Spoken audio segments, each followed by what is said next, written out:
Hello, everyone, and welcome back. Or if this is your first time here, no worries. Welcome inside the podcast. This is That Movie Is Ours Now.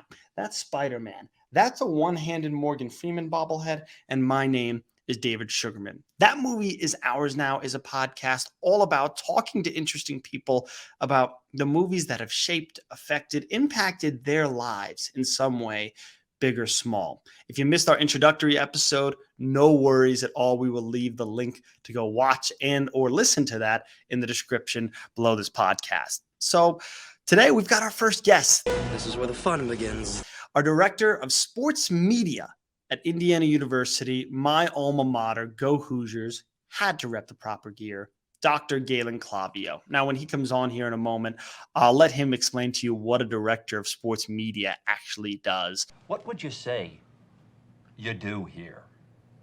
Today, we're going to be discussing a few particular films all made in the 1990s. Now, taking a snapshot of the 90s is really hard because there were so many great movies, from kids' movies and Disney flicks like The Lion King, big blockbusters, but still smart blockbusters that have stood the test of time, like Jurassic Park, the first Matrix that came out in 1999, I believe, and then some deeper dramas as well. Forrest Gump, Shawshank Redemption, A Few Good Men, and I'm sure a few that I'm leaving out.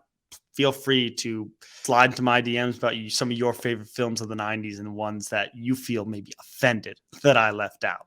I don't know what the hell kind of unit you're running here. A couple of the ones we're going to be talking about today, though, are Pulp Fiction, The Usual Suspects, and Goodfellas. Now, three very different, unique films, but especially with Pulp Fiction, which will be a big emphasis of what Dr. Clavio and I talk about, changed the way a lot of movies were able to tell stories. Of course, Pulp Fiction, if you haven't seen it, I suppose this is a spoiler alert going into the podcast, is a story that's not told in order.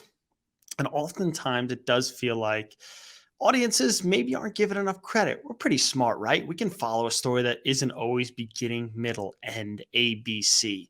And Pulp Fiction and even Goodfellas to an extent, and certainly The Usual Suspects, follows that narrative, the different ways to tell stories.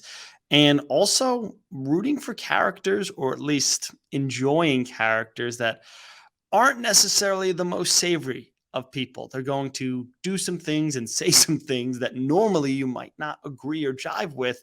However, it's done in a way, whether it's because of the world, suspension of disbelief, because they're so charming or funny, that you find yourself rooting for a criminal, a gangster, whatever it might be. You know, the way you tell the story and everything. Funny how?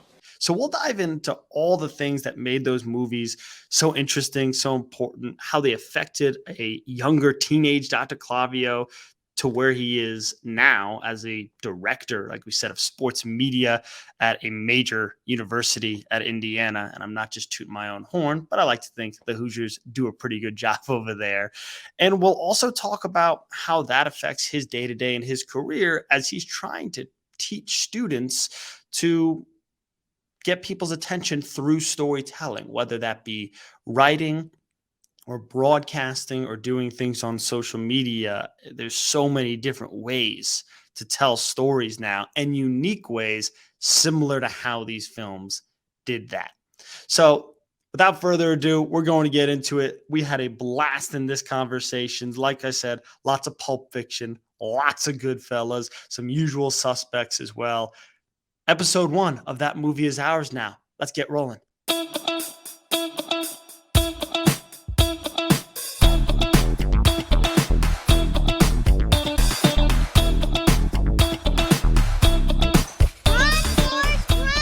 You're that spider guy. Spider bed. Huh? Spider bed. You want answers. I want the truth. You can't handle the truth. Life moves pretty fast. You don't stop and look around once in a while, you could miss it. And here he is, the aforementioned Dr. Galen Clavio. Dr. Clavio, how you doing, sir? Oh, it's delightful to see you, David. I'm doing fine. How are you doing? I'm doing well. As we just talked about a little bit, Dr. Clavio and I go back. I even though I'm feeling a lot older than my age these days, but feels like a long time ago. When I was an undergrad at Indiana, he is the director of sports media at Indiana University. I talked a little bit in the open about our relationship, but explain a little bit it is for what a director of sports media and a little bit about what you do so people have an idea. Yeah, I mean, I run the sports media program, which, I mean, there's an academic component to that. So I design most of the classes and I teach several of the classes and I work with the students that come through the program to try to help them achieve their goals career-wise, whether that is going into broadcasting like yourself, going into social media, going into writing, going into video production. And it's great because, I get the in-class experience of working with students and I also get the experience of working outside of class with students. So I get a chance to work on big projects like Little 500, which you and I worked on for a few years while you were in school.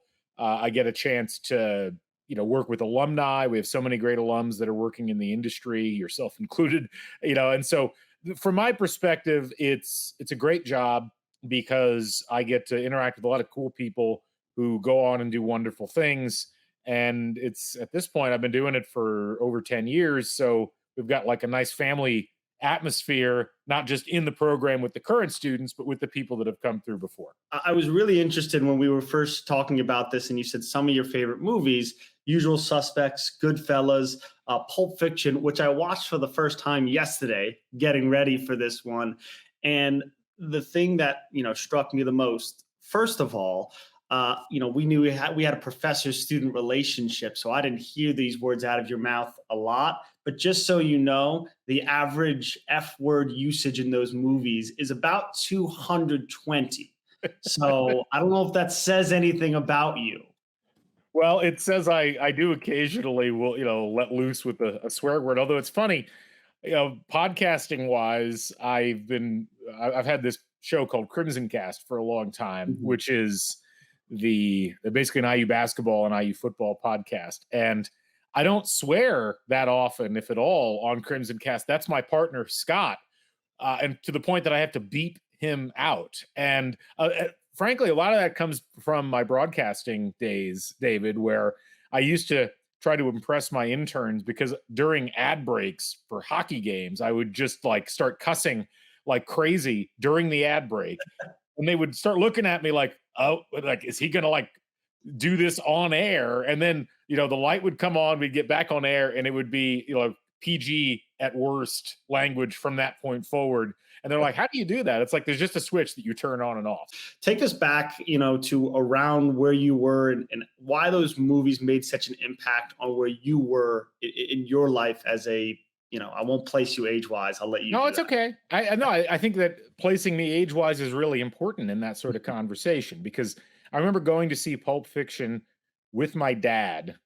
I think I was 15 years old. And it was, I want to say November or December of 1993 or 94. I forget which year exactly it was. And, certainly my dad, I owe a lot to for kind of opening my eyes and my mind to movies and cinema. He was a big fan of movies that, he'd grown up with in the 50s, 60s, and 70s, but he was also a big fan of just movies in general. And, I remember going and seeing that film with him, and I'd watched movies where there was swearing and murder and things like that with my dad before, but never in a theater and never I didn't know how he was going to react. And I remember thinking, as I'm watching Pulp Fiction in particular, I was like, wow, I really love this film. This is great. I don't know what my dad's going to think. And we walk out of the theater. I remember, this is the Tippecanoe County Mall Theater in Lafayette. And, we're walking down the sidewalk back to the car, and he turns to me and he goes, wow, it was a movie. And I'm like, hey, all right, Dad is cool. And so that, to me, that movie and a lot of the other movies that came out during that time that I really enjoyed, Usual Suspects, LA Confidential, Reservoir Dogs, which was a little bit earlier, obviously, in the Tarantino universe, they just spoke to you in a different way than a lot of the movies that had been quote unquote popular in the 80s. My memory of a lot of 80s movies was either you had action films that everybody could love in one form or another. films like Raiders of the Lost Ark or Aliens or Lethal Weapon. And then you had like mega serious films, where people talked like movie characters rather than talking like human beings. And, so you would look at a movie like, I don't know, Gandhi or, something, these big set piece type of film. And, they were impressive as art pieces, but they really didn't feel like great cinema in the way that a lot of the movies that I'd been watching up to that point from, again, the 50s, 60s, and 70s had. And so Pulp Fiction and a lot of those movies that were dialogue driven, that were clever in the way that they were constructed, that made you think the whole time, really spoke to me. And for a while, that was the career path I wanted to go down. Like, I really wanted to be a film director. I really wanted to write scripts and, go to Hollywood and do the whole trip. Now, for a variety of reasons, that didn't work out. Mm-hmm. And I found my calling in the broadcasting industry. But those types of movies really made me want to make movies, and it made me want to learn more about film and how it was put together as an art form, as opposed to just being an entertainment vehicle. The thing you said there that struck me the most, that I really want to dive into, especially having watched Pulp Fiction yesterday and doing some homework, is it's sort of the rise of like non-linear storytelling. Because most stories, right, they have a beginning, a middle, and an end, and normally that's the order they're placed in. And The Usual Suspects and even Goodfellas, to an extent, sort of followed Pulp Fiction Goodfellas before Pulp Fiction, but regardless, of not being straightforward, and it's not connected until it's connected. How did that sort of influence the way you started to like more movies and maybe even see the world a little bit? No, I think it had a big impact, because when you are younger and you read books or you're watching film, there was I think a real concern among Hollywood at the time that, well, if we don't give the audience step A, step B, step C, make it easy for them, we're going to lose the audience. They're not going to be interested in what's being presented. And I think that this is a problem in a lot of different areas, including sports media, frankly. Like, this idea that you have to spoon feed the audience at the lowest common denominator, or you're going to not get them to engage with the content. And, I think what all of those films, that you just mentioned, really taught me was that you can rely on the audience to be smarter than perhaps the common perception of the audience is. It's not to say that the audience is necessarily smart, but the audience will follow you if you put some faith in them in most cases. Now, there have been films that go way overboard with that, and they're just like impossible to follow. But I think films like that, where it's like, hey, we're not going to handhold you through everything that's happening, either in terms of the chronology or in terms of the occurrences and how they fit together with the other occurrences in the film. And I think that that's a powerful lesson. And it's something that I've tried to emphasize in my teaching. And it's certainly what I've tried to emphasize in whatever creative art that I've tried to do over the course of the years, is this idea that if I've got a good idea and I can present things in a non-linear fashion where I'm still giving the audience everything that I want to give them, but I'm making them connect the dots, that's perfectly legitimate. And we don't have to get locked into this idea that everything just has to be laid out in an easily digestible format. Now on television, especially, there's a lot of characters that normally you wouldn't root for over the last 20 years, whether it be a Walter White in Breaking Bad, a Tony Soprano, that's one of my favorites. And there's lots of, criminals and drug lords that you end up rooting for and become sort of anti-heroes.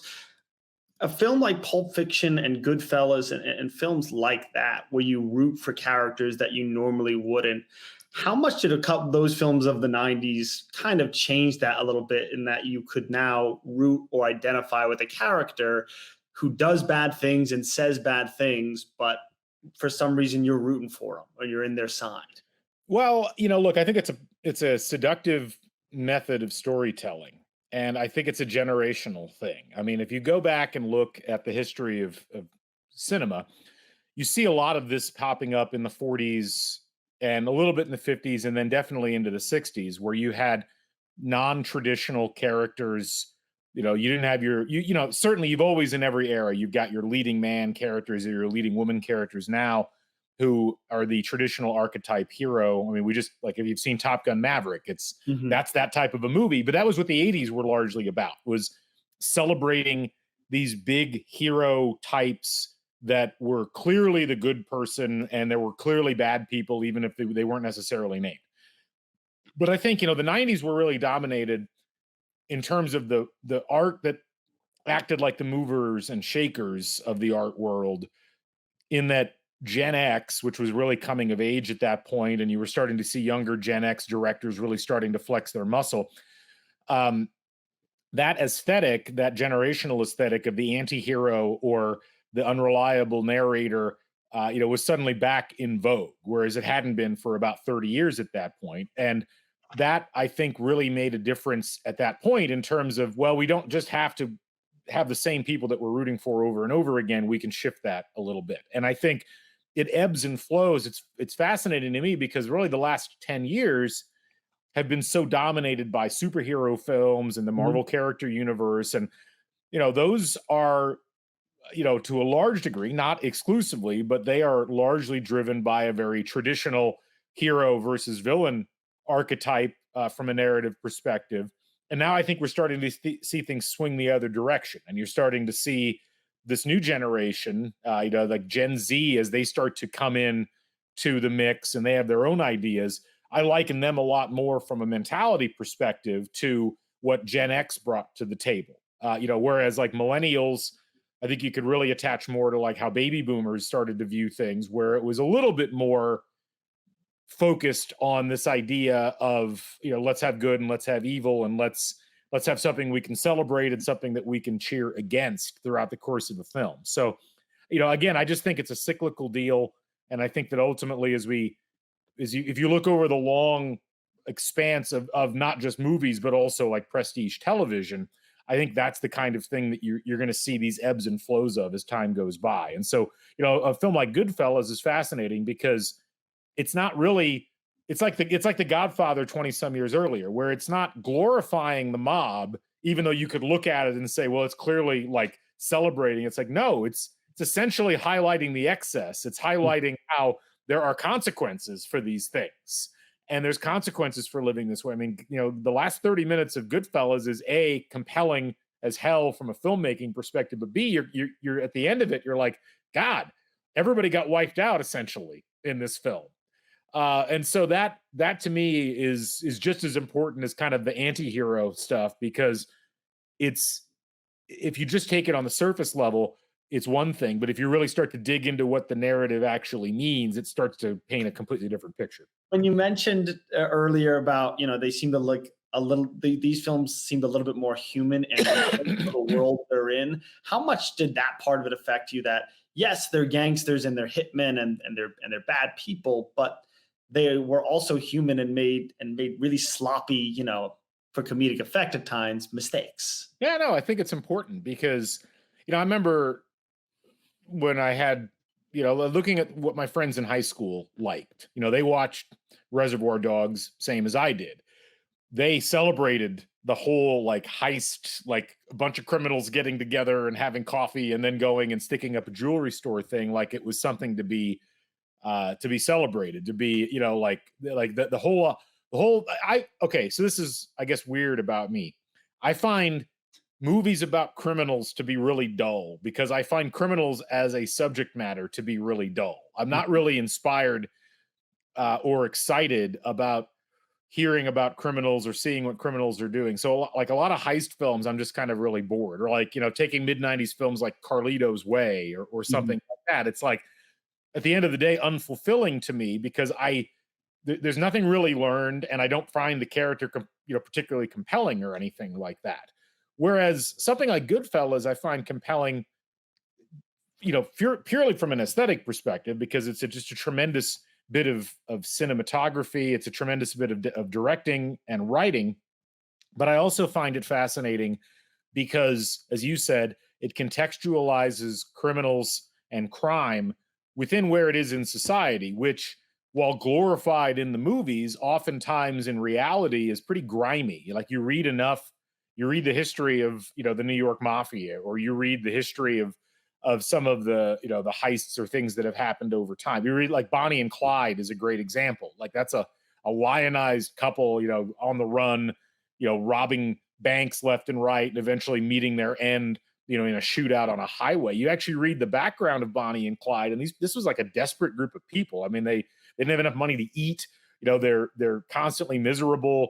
It was not a glamorous lifestyle by any stretch of the imagination. And I've always gravitated, I think, a little bit more towards that kind of thing, because ultimately there's a big price that gets paid. And I'm not big into like morality plays or like, wow, they really got shown, the errors of their ways. Like, to me, that's kind of a waste of time. But I do think that it's important from a storytelling perspective, because ultimately you have to have something in movies or in writing where you can point to it and say, here was why this story existed in the first place. And I think for those sorts of films, they stand above and beyond your average gangster fare or your average, I don't even know how you would classify something like Pulp Fiction, but it stands above and beyond, a lot of the imitators, because it's not just about quippy one-liners. It's about, well, there's some human drama at the core of it. And you can understand some of the moral dilemmas that a person who's gone down a particular pathway might find themselves in. So like Butch in Pulp Fiction is a great example. Like, is Butch a bad dude? No, his dad was, in the Air Force and got shot down. But like somewhere between that scene with Christopher Walken in 1975 or whatever, and the time that he's, in the fight 20 years later, he's managed to walk down this particular pathway that makes it so he's about to rip off a crime boss in Los Angeles, make a bunch of money, and then thinks that he's going to be able to flee across the country, without, anybody hurting him. Like, that's not a logical set of conclusions. That's a really dumb set of conclusions, but you can see, if you put the pieces together, how someone might get themselves from point A to point B like that. And I think for a lot of human beings, maybe it's not crime, but maybe it's something else. We tend to look at where somebody's at without thinking about all of the things and all of the possible pieces that led to that being the case. And I do find that fascinating from a psychological perspective. And to be fair, Butch would have saved a lot of time and heartache had his girlfriend remembered the watch on the kangaroo. Yes, but again, it's like, if Butch should have known. Okay, you get the distinct impression that perhaps she is not the best choice to be ferrying, your most prized possession from point A to point B. That's the kind of thing. Now that's a plot hole. There's a little Deus ex machina going on with all of that, but it's also one of those things where you could see how a guy like Butch would be like, have everything put together, that he'd be able to conceive of this idea that I'm going to have a bookie place bets on things across the country and then collect the money. But he wouldn't think, my girlfriend, who's not very bright, is going to probably forget the watch like that. These are the kinds of things that I think make that movie so clever, because that's a character thing that isn't spelled out to you, but all the pieces are there if you want to put it together. You saw these movies at a really formative age, as you were a teenager and starting to figure out what you like and make your own decisions about what is good and bad and everything in between. Now, a little bit older and hopefully a little bit wiser, how have those movies in particularly like Pulp Fiction and Goodfellas, I'm interested to hear how you might view those movies a little bit differently than at 14, 15, 16. Well, when I was 14, 15, 16 and watching those films, I wasn't thinking that deeply about the characters and the plot. Like, I was a little bit, but I was mostly taken in by the words and not even the visuals as much. I think, so there's like two different things here. There's, from a movie consumption perspective, I've become a lot more fascinated and a lot more turned on by how the movies are put together. And, that both means the visuals and how the visuals are constructed, but it also means by the way that the scripts are put together. Not so much the words, although I still think the words are excellent, but the different elements of the plot and the characters and how they all meld together and they create this larger world. I think as I've gotten older, I've watched all three of the movies that I sent you, But it's like something like Top Gun, which my wife had never seen. And we went and saw Top Gun Maverick right before Memorial Day, and I wanted to make sure she had seen it. And my wife was born the year that the original Top Gun came out, so she has a little bit of a pass in terms of having not watched it up to that point.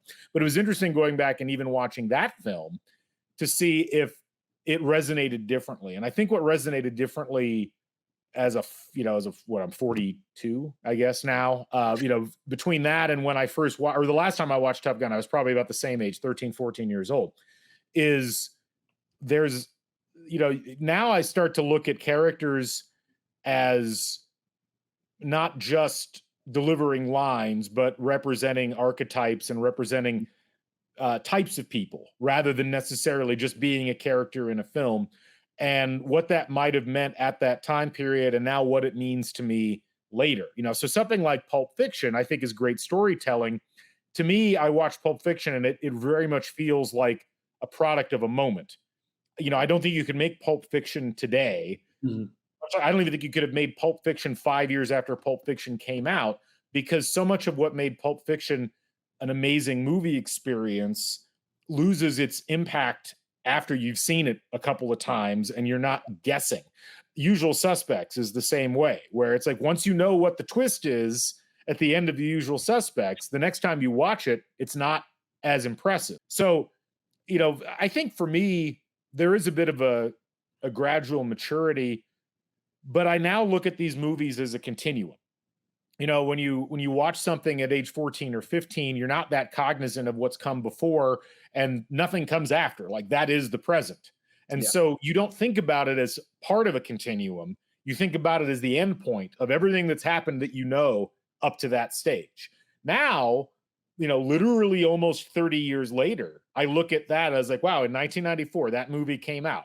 Now, what led to that movie coming out and what happened after, and where does it fit within the culture and the zeitgeist, in that overall stream of things? I look at music much the same way. It's like I used to really love 60s music, and then I grew to not like 60s music, and now I've grown to like it again because I've stopped to some degree judging it based upon comparisons, and I now judge it on its own merits, understanding that it fits within this particular continuum. And I think with movies, it's the same thing.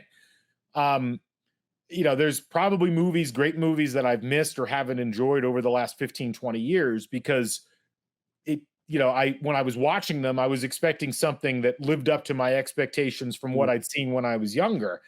And now I realize that was probably the wrong way to go about things. Like, you can appreciate art and movies in the moment, but your real appreciation for them, if you're willing to keep your mind open, comes in thinking, okay, that fits. And if I strip away the expectations or the analysis of the moment, and I start thinking about it as a piece of culture or a piece of art that fits in with other things, I think I gain a greater appreciation for it and the broader culture at the time. It's like a lot of 80s movies I didn't like for a long time. Just like I didn't like a lot of 80s music for a long time because it sticks out so much from this continuum. But now I just kind of appreciate and accept that, hey, the 80s were this weird bubble where all this excess happened.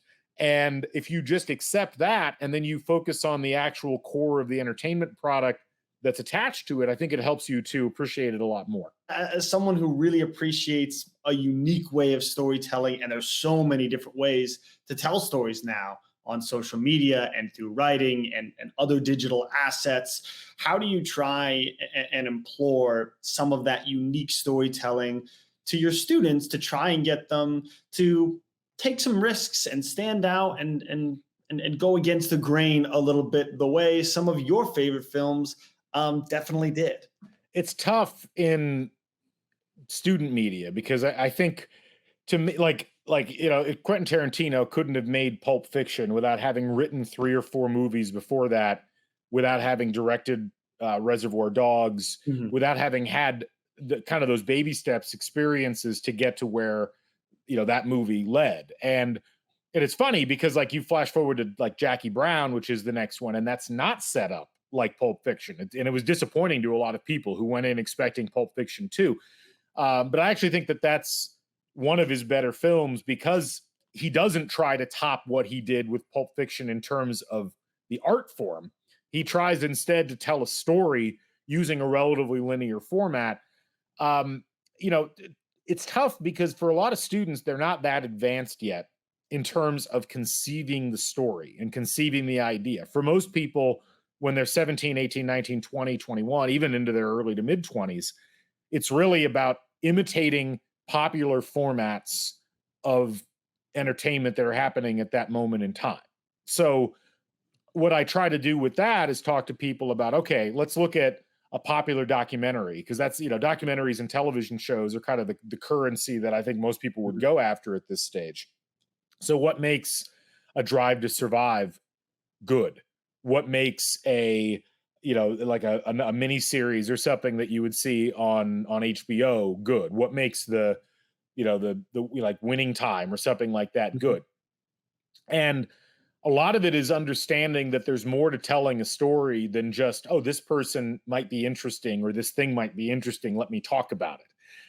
You have to do a lot of background research. And so if I can get people on that pathway where they start to understand that there are multiple facets and multiple ways you can approach things, that's part of it. The big challenge now is you don't have a lot of time to tell those stories effectively, because outside of movies, and I think even within the movie business, this is a problem, there's just not the attention span among the audience.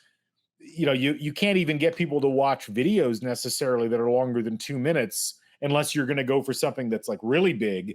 And with that, you really have to talk the audience into dedicating the time and attention. It has to be an event of some sort. I only want to take a few more minutes of your time. I always appreciate how much you give me. Just a few rapids. When they make the biopic about Dr. Galen Clavio, who are they casting to play you? God, I don't even know who the active actors are at this point. I mean, seriously, like I will say I'm a little bit. I'll let you pick somebody who's passed on like that. That might not be good if they made it today, but if there's somebody who said, oh, you know, Harvey Keitel in the 90s, for instance, I don't know, you know, I'll let you span that. Wow. Okay. Honestly, a guy who just passed away, was always a big Ray Liotta fan. And I think like I've got this, I feel like Liotta and I share a similar kind of energy where like it can be pretty even keeled. And then there's moments where it can just be like nuts and kind of go off the deep end and then kind of draw it back in. So maybe just in honor of Ray, I'll go with him on that. And I would be honored if that actually ended up being the person that got selected for the film. It'd probably be somebody completely different, but that would, let's stick with that for now. As far back as you can remember, you've always wanted to be a sports media director. There you go. Yes. So one movie ending that you would like to change. Oh gosh. I guess it's apropos. I was always really disappointed with the way Jurassic Park ended, the original one. And I understand why they're trying to set up the sequel, and just the whole thing was just like, it's a great film and it was a great directorial accomplishment by Spielberg. It was a great, I think you could make an argument Jurassic Park, perhaps more than any other movie besides maybe Avatar, set us down the direction that we went in terms of CGI and using computer-aided graphics within movies. I remember going to Jurassic Park and the hype around Jurassic Park and being so excited about Jurassic Park because it's like there's dinosaurs that are going to look like dinosaurs. And that was great. And I understand why the movie ended the way that it did. And, you know, I understand how it, you know, it was to some degree drawn off of the Crichton source material. But I was always disappointed at the end because it felt unfulfilled to some degree that was how things had to finish off. And I don't know if there's a better like thing that I can think of off the top of my head, but I just know I was always dissatisfied with the ending of that particular movie. If you only had one movie to take to your desert island to watch on repeat that you think you wouldn't get sick of or would take you the longest to get sick of? Well, if I cheat and say the Godfather epic, which is all three movies that were, or the first two movies were put together. I'll give you the whole box set. Give me the whole box set. I mean, you know, that is such a fascinating, and I've yet to see. It's actually on the list for this month now that things have settled down a little bit. I would say that, you know, I want to see the recut Godfather 3. because I've heard that does change the tenor of it to some degree. I don't know if anything can particularly redeem Sofia Coppola in that film, and that's no reflection against her as like a director or whatever. She just was the wrong piece for that particular film. But that whole story arc is fascinating to me, and the way that the story is told and the way that the script fits together, particularly with the first two. If you watch them when they're like constituted as one chronological epic, and this actually Godfather 2 is a great example of what you were talking about at the beginning, that nonlinear storytelling that's present in Pulp Fiction and a couple of other films. That was the original movie that made you think, oh wait, we don't have to tell this necessarily in order. If I don't have The Godfather, I will probably opt for The Hunt for Red October, which really, I mean, the writing's great. It's crisp. It's got boats. It's got characters. It's got some quasi warfare going on. It's got some great scenes, some wonderful acting performances. That's one I never get tired of. It's one of those movies that when it's on cable or whatever, I'm probably going to stop and watch it wherever it's at. Simple man. You give him some boats and some dinosaurs, and he's happy. Yeah, I mean, not everything has to be high art. I mean, we're not watching The English Patient on a desert island or anything like that, even though good movie. But give me something that's going to stimulate the senses a little bit, and I'm in pretty good shape normally. Fair enough. Dr. Clavio, thanks so much for joining us. This is episode 1, so you are the first as you helped me put this together and gave me the launching off point. Always appreciate your help and letting me bend your ear a little bit, and thanks for helping us out today.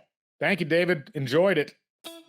All right, Dr. Galen Clavio, this was episode 1 of That Movie Is Ours Now. We'll be back with episode 2 in just a couple of weeks.